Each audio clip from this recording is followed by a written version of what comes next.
ఆంధ్రప్రదేశ్లో కూటమి ప్రభుత్వం ఏర్పడి నేటికి 100 రోజులు పూర్తయింది. మరి 100 రోజుల్లో ఈ కూటమి ప్రభుత్వం సాధించింది ఏముందనుకోవచ్చు అంటారు? అది 100 రోజుల్లో ప్రభుత్వం ఏం సాధించిందనే దానికంటే ప్రజలకి ఈ 100 రోజుల్లో ప్రభుత్వం కానీ, ప్రభుత్వంలో ఉన్నటువంటి పెద్దలు కానీ, మంత్రివర్యులు కానీ, ప్రజలు కానీ, పార్టీ కార్యకర్తలు కానీ ఏం చేయలేదో చెప్తే ప్రతిపక్షం వాళ్ళదే బాగుంటుందని నా ఉద్దేశం. అంటే ఇస్తానన్నా సరే సూపర్ 6 హామీలు ఏవి అమలు చేయలేకపోయాడు చంద్రబాబు నాయుడు అంటున్నారు కదా. మరి సూపర్ 6 సంగతి అట్లా ఉంచండి. ఆర్థిక పరిస్థితిని మెరుగుపరుచుకుంటూ కావలసినట్టు అంశాల పట్ల, మౌలిక అంశాల పట్ల ప్రజలకు అవగాహన కల్పిస్తూ ప్రజలకు ఏ విధంగా కావాలనేది నిరభ్యంతరంగా 24 గంటలు దాని గురించి ఆలోచిస్తూ మమేకమయ్యి తెలుగుదేశం పార్టీ శ్రేణులు కానీ, ఎన్డీఏ మిత్రబృందం కానీ అందరూ కూడా కృతనిశ్చయంతో ఏకతాటి మీద వస్తూ ప్రజలకు కావాల్సినటువంటి అంశాల పట్ల పూర్తి అవగాహన కల్పిస్తూ వాటికి కావాల్సినటువంటి అభివృద్ధి పట్ల ఏ విధంగా మనం నిధులు తెచ్చుకోవచ్చు, ఏ విధంగా కేంద్ర ప్రభుత్వాన్ని ఒప్పించవచ్చు, ఇరిగేషన్ ప్రాజెక్టులు కానీ, అనేక రోడ్ల మీద కానీ అనేక అంశాల పట్ల పూర్తిగా సమీక్ష సమావేశాలు ఏర్పాటు చేసి ప్రభుత్వాన్ని, ప్రజల్ని సుస్థిరపరుచుకుంటూ ప్రజల వద్దకు పరిగెత్తిస్తూ ఉన్నారు చంద్రబాబు నాయుడు అనడంలో ఎటువంటి సందిగ్ధం లేదు. ఇప్పుడు ముఖ్యంగా చూస్తే కనుక వరద ఈ 100 రోజుల్లోనే 2 ప్రాంతాల్లో తీవ్రమైన వరద ఎలా చూడొచ్చు అంటారు? ఈ వరద ప్రభావిత ప్రాంతాల్లో ప్రభుత్వం అనేది పూర్తిగా విఫలమైపోయింది, సహాయ చర్యల్లో పూర్తిగా విఫలమైపోయింది అనేది ప్రధానంగా వస్తున్న ఆరోపణ. మరి దీన్ని ఏమంటారు? మరి ప్రకృతి నుంచి సంభవించేటువంటి పరిణామాలు కొన్ని ఉంటాయండి. ప్రకృతి నుంచి వచ్చినటువంటి ప్రకోపానికి ఎవరైనా బలి కావాల్సిందే.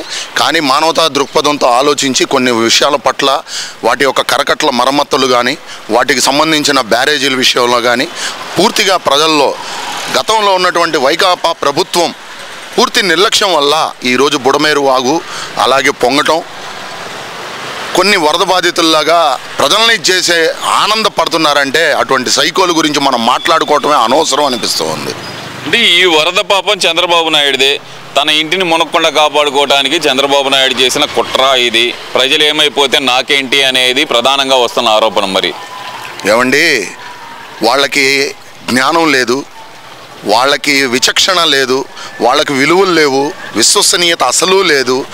వాళ్ళు ఏది పడితే అది మాట్లాడాలి, ప్రజల్లోకి రావాలి, ప్రజల దగ్గరికి రావాలి, ప్రజల్ని మభ్యపెట్టాలి, ప్రజలకి లేనిపోని అపోహ కల్పించాలి. వాళ్ళు ప్రజల్ని ఏ కాడికి నాశనం చేయటమే వాళ్ళ యొక్క ఎజెండా. గతంలో ఉన్నప్పుడు అన్నిటినీ విస్మరించి వాళ్ళు చేశారు, వీళ్ళు చేశారని నిందలేయటం వాళ్ళకి ఎజెండా. వాళ్ళు ఇప్పుడు ప్రతిపక్షం లేదు, కనీసం అధికార పక్షం లేదు, ఏమీ లేక వాళ్ళల్లో వాళ్ళు మదన పడుతూ ప్రజల్ని కేవలం ప్రజల మీద బురద చల్లే కార్యక్రమాలే తప్ప బుడమేరు వాగు పొంగింది అంటున్నారు. బుడమేరు వాగులో డ్యాములు ఉన్నాయి అన్నాడు. మరి రాజకీయ అజ్ఞాన వ్యక్తి అనేది అర్థమవుతుంది. మరి గతంలో పరిపాలన ఇచ్చినటువంటి ఆ ఇరిగేషన్ మినిస్టరు గంట అరగంట వాడు రాలా, మరి ప్రజలకు సంబంధించిన ఇరిగేషన్ డిపార్ట్మెంట్కి సంబంధించిన మున్సిపల్ శాఖ రాలా అని వాళ్ళు ఏది పడితే అది మాట్లాడతాం. వాళ్ళకి రాజకీయ అవగాహన లేని వ్యక్తుల్ని ఆంధ్ర రాష్ట్ర ప్రజలు ఎన్నుకోవటంలో చేసినటువంటి నిర్లక్ష్యం వల్ల, గత పాలకులు చేసిన తప్పిదం వల్ల ఈ సంవత్సరం ఆ వాగు పొంగటం, జనాల మీద రావటం, ఇంతవరకు లేనటువంటి ప్రకోపానికి మనం గురి కావాల్సి వచ్చింది.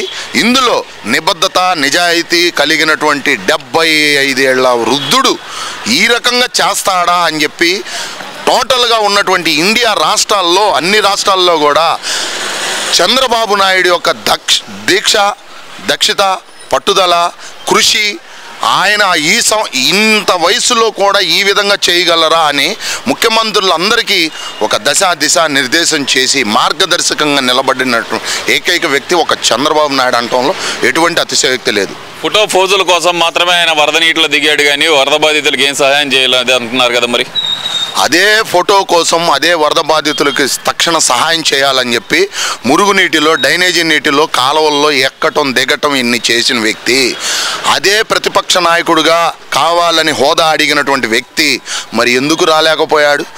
ఎందుకు సరూర్ నగర్లో కానీ, సింగునగర్లో కానీ, తర్వాత రాజేశ్వరరావుపేట కానీ, తర్వాత మన గుణదల సెంటర్లో కానీ అనేక ప్రాంతాల్లో వచ్చినటువంటి వరదకి సంబంధించిన కనీసం నీరు ఎత్తిపోయటానికి మార్గదర్శకం చేయకపోగా ఆ బురదలో దిగటానికి కూడా ఒళ్ళు జంకోసించినటువంటి వ్యక్తి, అటువంటి సైకో.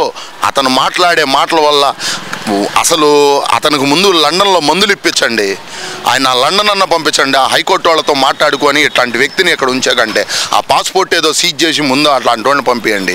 వరద బాధితులకి తక్షణ సహాయం చేయాలని చెప్పి మంచినీరు, ఆహారం, పాలు, బిస్కెట్. వృద్ధులు ఉన్నారా, వికలాంగులు ఉన్నారా, వితంతువులు ఉన్నారా, అందులో లోపల వాళ్ళ పిల్లలు ఉన్నారా, గర్భిణీలు ఉన్నారా, గర్భిణీ స్త్రీలు ఉన్నారా, వాళ్ళకి ఏం మెరుగైన వైద్యం కావాలి, వాళ్ళకి ఎటువంటి మందులు కావాలని చెప్పేసి నిరంతరం ఆలోచించి అన్వేషించి వాళ్ళ దగ్గరికి ఒక పడవలో వెళ్ళి, ఒక బోట్లో వెళ్ళి, ఒక హెలికాప్టర్లను తెప్పించి, ఒక డ్రోన్లు తెప్పించి, ఒక పాలు తెప్పించి వాళ్ళ ఇంటికి అపార్ట్మెంట్లో పైకి పంపించి అసలు ఇవన్నీ అలా ఆలోచించాడండి. ఇతనే కాడికి రావటం, అందులో వచ్చేసింది మళ్ళీ వాగు కొట్టుకుపోతుంది, మళ్ళీ మీరు అందరూ పారిపోండి, మీ ఇళ్లలో ఉన్నాయేమన్నా ఎత్తకపోతామని చెప్పి వైసీపీ కార్యకర్తలు చేసే ఇది అరాచకం. ఎందుకండి ఇట్లాంటి వాళ్ళు మనకి? ₹1 ప్రకటించారు కదా జగన్మోహన్ రెడ్డి కూడా. ₹1 తీసుకెళ్ళి వాళ్ళ ఇంట్లో పెట్టుకోమనండి, ఆయనకు మందులకు పనికొస్తామో హైదరాబాద్కి, లండన్కి వాళ్ళకి ఇవ్వమనండి. ₹1 పారితోషికం ఇస్తా అన్నాడు. అలాగే హుదూద్ తుఫాన్ వచ్చినప్పుడు కూడా ప్రకటన చేశాడండి. ఇంతవరకు ఎవరికి ఇచ్చారో లేదో ఆ బాధితులే చెబుతారు. అలాగే విజయవాడ వరద బాధితులకి ఈరోజు ప్రజలకు ఇచ్చారా లేదా అనేది ప్రజల్లో మమేకమై ప్రజల దగ్గరికి వెళ్ళి మీరు మైకు పెడితే ప్రజల్లో స్పష్టంగా చెప్పగలుగుతారు. అలాగే ఆ రియాక్టర్లు పేలి వైజాగ్లో ఎంతమంది అయితే నిరాశ్రులయ్యారో వారికి కూడా ₹1 ప్రకటన చేశారండి ఆ రోజు. మరి ఆ కూడా అంతమందికి ఇచ్చారో లేదో ఆ బాయిలర్లు పేలిన సంఘటనలో ఉన్న వాళ్ళని అడిగితేనే తెలిసిద్దండి. నిజం నిర్భయంగా చెప్పగలిగే దమ్ము, ధైర్యం, నిజాయితీ కలిగి ఎవరైనా ఉన్నారంటే బాధితుల దగ్గరికి వెళ్ళి నేరుగా అడిగితే ఆ బాధితులు సంబంధించిన అంశాలు, వాళ్ళకి జరిగినటువంటి పరిణామాలు, వాళ్ళ మీద జరుగుతున్నటువంటి దాడులు, వాళ్ళకు కావలసినటువంటి మౌలిక అంశాలు, వాళ్ళకు జరుగుతున్నటువంటి పరిణామాలు మొత్తం స్పష్టంగా కాలంకుశంగా చెప్పగలిగే వ్యక్తులు ఎవరైనా ఉన్నారంటే నేరుగా బాధితులే. సరే, ఇక్కడ ఇంకో విషయం కూడా చూసుకుంటే కనుక ఇప్పుడు ఈ బోట్ల రాజకీయం ఏంటి? వాళ్ళేమో టీడీపీ అంటారు, టీడీపీ వాళ్ళేమో వైసీపీ అంటారు. అసలు ఏంటంటారు? అసలు ఈ ప్రకాశం బ్యారేజీకి ఇది బోట్లు తగలటం ఇది రెండోసారి. గతంలో ఒకసారి జరిగింది, ఆ రోజు చంద్రబాబు నాయుడు ఇంటికి ముంచడానికి చేశారని చెప్పి ఆ రోజు టీడీపీ వాళ్ళు ప్రకటన చేశారు. మరి ఈ రోజు టీడీపీ అధికారంలో ఉంది, కూటమి ప్రభుత్వం అధికారంలో ఉంది. ఈ రోజు వచ్చిన బోట్లు చూస్తే వాళ్ళు బ్యారేజీని పడగొట్టడానికి వచ్చేసిన కుట్ర అంటున్నారు. అసలు ఏం జరుగుతుందో అంటారు బ్యారేజ్ మీద? బ్యారేజీ మీద ఏం జరుగుతుంది అనే దానికంటే ఆ పడవల మీద ఏ రంగు ఉందనేది ముందు ప్రజలందరికీ అర్థమైపోయింది. ఎందుకంటే అండి, అభిమానం ఉంటే ఒక ఫోన్కు స్టిక్కర్ అంటించుకుంటాం, లేదా ఓ పార్టీకి సంబంధించిన అంశాలను మనం ఉంటాం. పూర్తిగా మమేకమై నా ఇంటికి అదే రంగు, నా గుడికి అదే రంగు, నా బడికి అదే రంగు, ఆఖరికి పెట్టుకున్న వినాయకుడు బొమ్మకి అదే రంగు, నేను వేసుకున్న ట్రాక్టర్కి అదే రంగు. రంగులు పిచ్చోడు చేసినటువంటి కులపిచ్చి, రంగులు పిచ్చోడు చేసినటువంటి దుర్వినియోగం, ఆ రంగులతో మమేకమైనటువంటి కార్యకర్తలు చేసిన ప్రకోపం పేరుతో వాళ్ళు చేసినటువంటి కేవలం దుర్మార్గమైన చర్య అంటంలో ఎటువంటి అతిశయోక్తి లేదు. ఆ రంగు, పడవల మీద ఉన్నటువంటి రంగు జీవనోపాధి కల్పించేది. దాని మీద నాకు బండి ఉంది, నా బండి మీద పార్టీ ఇచ్చినటువంటి దాని మీద రంగు వేసుకోను. కేవలం నాకు కుల పిచ్చో, మత పిచ్చో, పార్టీ పిచ్చో ఉంటేనే నేను వేసుకుంటా. ఒక హీరో హోండా ఉంది, ఆ బ్రాండెడ్ మెయింటైన్ చేస్తాం. టీవీఎస్ ఉంది, అదే మెయింటైన్ చేస్తాం. ఒక పడవ మీద వాడు ఆ రంగు వేసుకొని తిరగలిగాడు అంటే, స్వేచ్ఛగా నిర్భయంగా తిరగలిగాడంటే వాడికి ఏం కాలుంది, వాడికి ఏముంది, వాడికి ఏం అర్హత ఉంది, దానికి ఏముంది? దాని గురించి నిర్లిప్తంగా ఉన్నటువంటి అధికారులను బలి చేశారు. అధికారుల మీద తక్షణ చర్యలు తీసుకోవాలి. అటువంటి రంగు కలిగి, అటువంటి 3 రంగులు కలిగిన వ్యక్తి బ్యారేజీ మీదకి వచ్చి ఆ యొక్క దిమ్మెల్ని కూలగొట్టి ఈ రోజుకి 6 రోజులుగా ఆ ప్రాంతంలో ఒక పడవల్ని తీయటానికి నిష్ణాతులైనటువంటి బృందం అక్కడ ఇన్ని రోజులుగా శ్రమిస్తున్నారు అంటే వాళ్ళు చేసిన తప్పిదం కాదా? ఆ రంగులు ఎవరి? ఆ పార్టీ జెండా ఎవరిది? దానికి ఉన్నటువంటి ఓనర్లు ఎవరు? దానికి జరిగిన అంశాలేంటి? అదే బ్యారేజీ డ్యామ్ అవుతుంది. డ్యామ్ కట్టడానికి మనకి ఎన్ని కోట్ల రూపాయలు అవసరం అవుతాయి? ఈరోజు ఇరిగేషన్ డిపార్ట్మెంటు పూర్తిగా అస్తావ్యస్తం అయిపోయింది. ఎన్నో రకాలుగా, ఎన్నో విధాలుగా వాళ్ళని అణిచి తొక్కిపెట్టి ఆంధ్ర రాష్ట్ర ప్రజల్ని ఇంకా మభ్యపెట్టే విధానంలో చూస్తున్నటువంటి ప్రతిపక్ష పార్టీ తప్పుడు పార్టీ అని చెప్పేసి దీన్ని పూర్తిగా బ్యాన్ చేయాలి.